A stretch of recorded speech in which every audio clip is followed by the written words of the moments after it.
কোথায় যাবে? কাকুর ওখানে। কাকুর দোকানে? আমি তো যাবো না কাকুর দোকানে।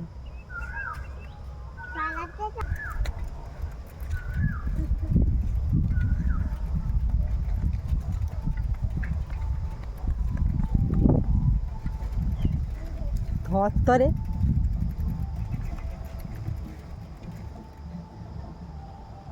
এসো এইদিকে। এই দেখো রাখি দিদিয়া বেরিয়ে পড়েছে খেলতে আসে কেন। এই দেখো দেখো সুন্দর সে ছুটছে লাফাচ্ছে। হ্যাঁ আর সে লাফাচ্ছে ঘুরছে। তুমি তো